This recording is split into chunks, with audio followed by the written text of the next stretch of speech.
পবিত্র ঈদ উল ফিতরের বাকি এখনও 5 দিন। তবে ভিড় এড়াতে অনেকেই আগেভাগে ছাড়ছেন রাজধানী।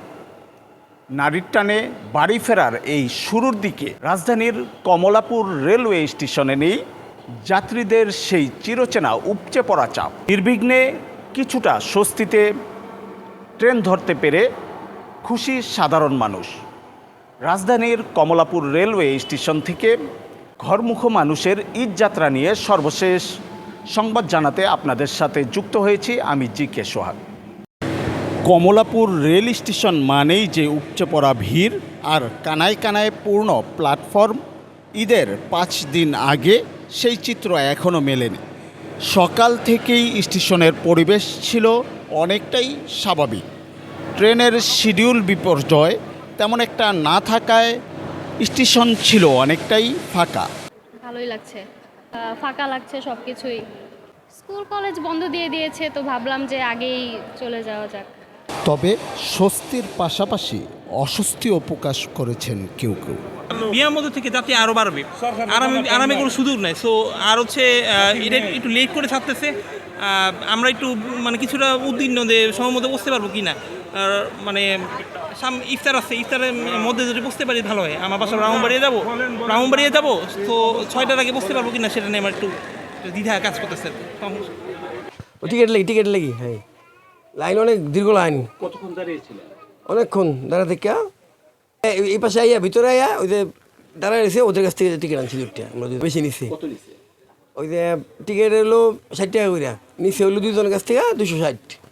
সন্ধ্যে টিকিট চাইছি, বলতে টিকিট নাই। পরে আমার 8 টিকিট দেওয়া দিয়েছে 195 টাকা, নসন্দি 1270 টাকা এখান থেকে। সরকারি ছুটি না হওয়ায় এবং শিক্ষা প্রতিষ্ঠানগুলো সবেমাত্র বন্ধ হতে শুরু করায় এখনও জনস্রোত শুরু হয়নি। মূলত ভিড় আর ভোগান্তি এড়াতে যারা আগেভাগে টিকিট কেটেছেন তারাই এখন ঢাকা ছাড়ছেন। তবে কর্তৃপক্ষ বলছে আগামী 2-3 দিনের মধ্যে যাত্রীদের এই চাপ কয়েক গুণ বৃদ্ধি পাবে। সবাই তো মনে করতেছে ঈদ যখন আপনার খুব কাছাকাছি আসবে তখন চাপ বাড়বে, এটা মনে করে এখন সবাই যাচ্ছে স্বস্তিতে যাওয়ার জন্য, হ্যাঁ আরামে যাওয়ার জন্য, কিন্তু সে আরাম তার হচ্ছে না। এদিকে ঈদ উল ফিতর সামনে রেখে রাজধানীর কমলাপুর রেলওয়ে স্টেশনে ব্যাপক নিরাপত্তা ব্যবস্থা গ্রহণ করা হয়েছে। পুলিশের পাশাপাশি র্যাব ও সাদা পোশাকে আইনশৃঙ্খলা রক্ষাকারী বাহিনীর সদস্যরা দায়িত্ব পালন করছেন। ঈদের আগাম এই যাত্রায় যাত্রী ভোগান্তি না থাকায় আনন্দিত যাত্রীরা।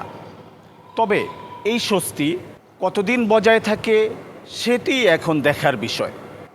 যাত্রী চাপ বাড়লে যেন ট্রেনের শিডিউল ঠিক থাকে এমনটাই প্রত্যাশা সাধারণ মানুষের। রাজধানীর কমলাপুর রেলওয়ে স্টেশন থেকে জি.কে. সোহাগ, দৈনিক দেশের কণ্ঠ, ঢাকা।